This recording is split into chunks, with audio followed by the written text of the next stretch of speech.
973ESPN.com. John, you've been churning out a lot of stories on our website. Good job by you. Hey, thanks. I appreciate it. Hopefully people are enjoying them. Absolutely. So you were at practice today. First, let's talk about Sam Bradford. I know he was out there. Murray was out there as well. How did Bradford and Murray look against a different team, the Ravens? Well, that was the key. It's another test, and I think they both passed it pretty clearly. I think Sam looked pretty good at times.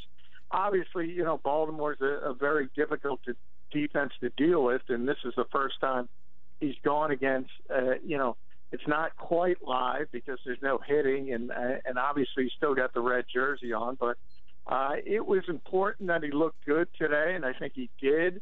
And people are concerned because of the way the Eagles have handled DeMarco Murray, wondering if there's an injury, if there's more than has been led on to, but it just seems like they're trying to manage his workload. They understand the preseason isn't all that important to a veteran running back, even one that's changing teams.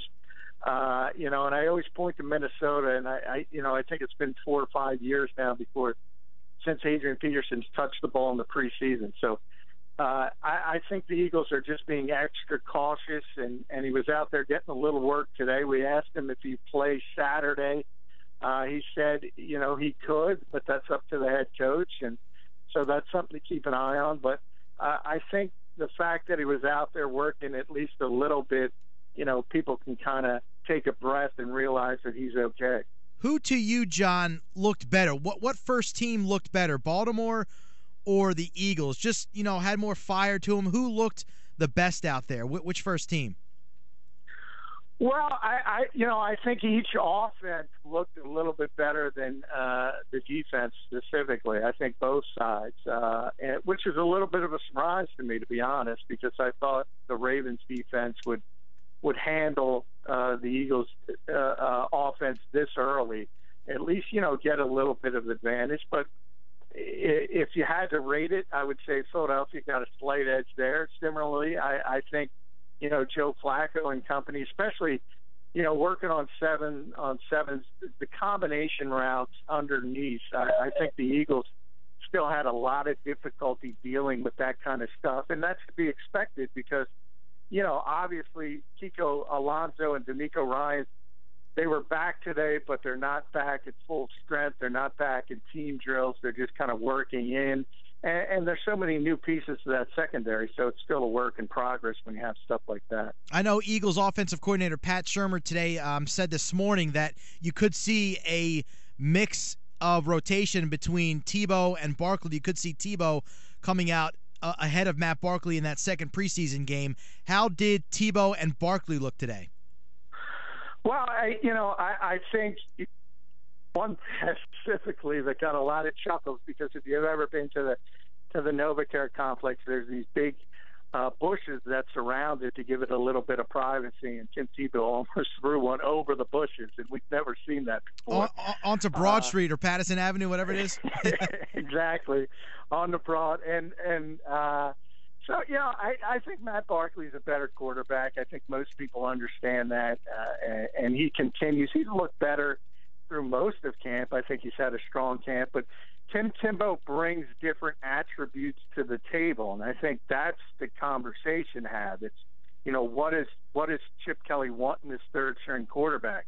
It's, do you want a guy who can do a certain thing, a specialization well? Then Tebow has the advantage. If you want a straight quarterback who could help you win a football game, then Matt Barkley has the advantage. And I think he's looking for a specialist. So that's why I continue to think Tebow has a slight advantage, at least. And I think the Eagles would like to move Matt Barkley if at all possible. I agree with you. I think if it comes down to you have to play your third-string quarterback, why wouldn't you want to try something a little unconventional, be a little desperate? And I think that's where you could see Tim Tebow probably make this team. Do you think that'll happen? Do you think that Tim Tebow will come out ahead of Matt Barkley on Saturday night, or will it be much of the same? Well, they haven't given us the rotation. As Shurmur said, they're still working on it. It wouldn't surprise me just because that's the nature. They're not the only NFL team that kind of rotates late third stringers because they want to see how a guy plays with a particular group of players versus the other guy who got the look last week. So it would make a lot of sense if they switched it up and put Tebow in first and then let Barkley finish it up. And that, if I were to guess, that would be the most likely scenario. John McMullen, our Eagles insider, 973ESPN.com.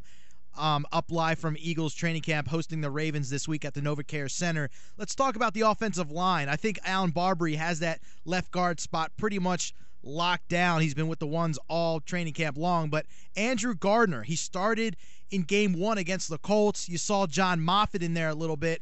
Didn't really see much of Matt Tobin at the right guard spot. He played some tackle for you, played some center, I think. But is this Andrew Gardner's job to lose now? Yeah, it is, and I kind of wrote about that. I don't understand why the coaching staff isn't above board. He was with the number ones again today, so not only this was the 5th straight practice and the preseason game, and he'll start again on Saturday. I don't think there's any question about that. But for some reason, both Chip Kelly and Pat Shurmur again today have been hesitant to name him the starter.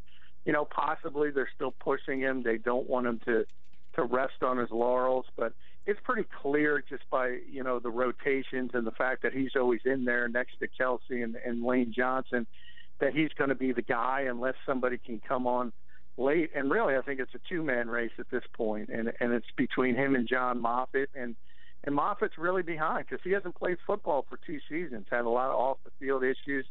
But the Eagles like his skill set. He's a former third-round pick. I think they think he has a higher ceiling, but he's so far behind that it's Gardner's job for now. Tobin and Vanderveld, they were the other guys in the competition, but you can tell they've been relegated to backups because they're cross-training. They're not only getting snaps at right guard, but also in the case of Tobin, left tackle, in the case of Vanderveld, center. So they're cross-training to be reserves, and it's clearly at this point, week 1, it's Andrew Gardner's job to lose. Yeah, John Moffitt didn't sign until late June, early July, so he missed all of OTAs, all of that off-season conditioning. So Gardner has the leg up there. So to you, John, I guess kind of fast-forwarding to that 3rd preseason game, for you, is it whoever is out there for the first snap of the 3rd preseason game, those are the starters on that offensive line for game 1 against the Falcons? I lost you there. You kind of dipped out, so I'm not sure what the question was. But, just fast-forwarding to Game 3, to that 3rd preseason game against the Packers. Is that for you really the telltale sign of who is going to be in there of Week 1 against the Falcons for that offensive line? If Andrew Gardner is in there at right guard at that first snap, that's going to be the starting right guard? Yeah, no question, and that's for every starting position, by the way. I mean, if you're going to start Week 3 of the preseason, you're in line to start Week 1 of the regular season. You just kind of hope you get out of that one healthy. And I don't think there's any question he's going to be the starter. At this point, as I said, 5 straight practices. He'll be out there again with the ones tomorrow. It's pretty clear he sees control of the position. I think the only question now is how long does he hold it? Is he going to hold it just for Week 1 and Week 2? Can Moffitt push later and take over later in the season? But as far as, September 14th, it's becoming sharper and sharper each day that Andrew Gardner is going to be the starter right there. John McMullen, 973ESPN.com, joining me, 97.3 ESPN FM. How did Eric Rowe look today? I saw some tweets that he kind of got beat on a couple plays. How did Rowe look, and how did that nickel spot go today? Tough day for Eric Rowe, really was. He's been very good throughout camp. You see why the Eagles like him, just because he's got everything they want in an outside cornerback specifically, with the length and the size and the speed and his ability to do some things. I think the fact that the Ja'Cory Shepherd injury happened and that sort of sped up their moving of him around. They want to teach him the nickel roll. I think he's taken a step back, and maybe I talked to him last week. He said he had a bad mental day. I think he's thinking a little bit too much, and it's going to take a while for him to get back to where he was. I think it would be prudent for the Eagles to keep him on the outside for now, because I'm not sure he has the suddenness to play in the slot. And to me, that's where he struggled the most. But Now it's starting to affect him on the outside because he got beat on one fade route pretty badly with Joe Flacco throwing the football. So it wasn't a great day for him. But I think as a whole, as I said, specifically in 7-on-7s, I think the Eagles' defensive backfield struggled a bit. You wrote on the website, 973ESPN.com, a wolf in street clothing, obviously referencing Earl Wolf. He's been out recovering from that surgery, former fifth-round pick. Ed Reynolds had 2 picks the other day, so he's been capitalizing on that opportunity. What did you write about in Earl Wolf? And he's probably in danger of not making this team. Yeah, it's looking more and more likely. He wasn't even on the field today during practice. Normally, even when he hasn't practiced, he's been out there with his jersey and doing some individual rehab work. He didn't even come out of the complex. So I think there's more going on behind the scenes that we know. It's pretty evident by the way Chip talked about it. And putting all the blame on Earl Wolf, he put it all on the player, saying Earl says he can't run, which generally coaches do not do. And he really wanted to put it all on him. That's because Dr. Andrews cleared him back to the off season. But that said, it's I don't think people realize microfracture knee surgery is a very, very serious injury. It's a tough mental hurdle to get over, and I think that's what Earl's struggling with because he's got soreness.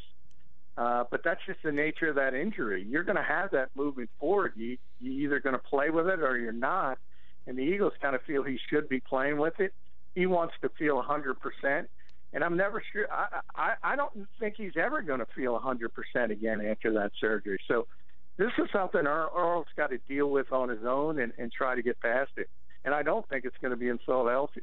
I know Cody Parkey missed a couple. He missed another point after today, and then another, I think it was a 40-yard field goal. I guess more concerns for Cody Parkey. Just a rough day, no big deal. If he struggles in the second preseason game, then do you start to worry? How about Cody Parkey's day today?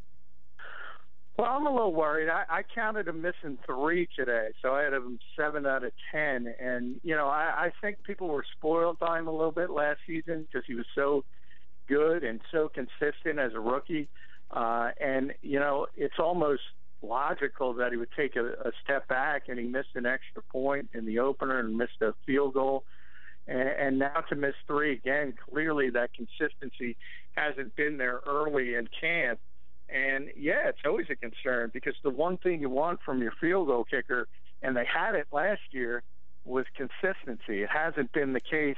Hopefully he gets everything righted by week 1 of the regular season. Was there a thought to in bringing in another kicker? I know they have another punter in there, and that's Donnie Jones' job, obviously, but it's always good to have some competition in there. Cody Parkey's the only kicker there, so he could be just kicking himself into this little rut here. Was there any thought of bringing in another kicker just for a couple weeks? No, and I know some people have said that, but they're not the only team that does that. There are a lot of teams in the NFL that if you have a really good kicker, they don't even bother bringing in a camp leg or punter. I think in the case of Donnie Jones, the fact they brought in another leg is simply to take some of the workload off him because he's such a veteran player, and obviously they want to save his leg for as long as possible. In the case of Parkey, he's a second-year player, so you don't have that concern. And he was so good last year, nobody's going to push him. But now they're probably rethinking it because you always want competition to keep you at the top of your game, and maybe it is a problem because he knows he's comfortable. He knows nobody's pushing for his job, and maybe that's taken away some of the sharpness he had last season. Yeah, good points there. John McMullen, our Eagles insider, 973ESPN.com, also writing for today's pigskin.com. John, thanks as always. Hey, thanks, Pete. Appreciate it. All right, there he goes. John McMullen live from the Eagles NovaCare Center.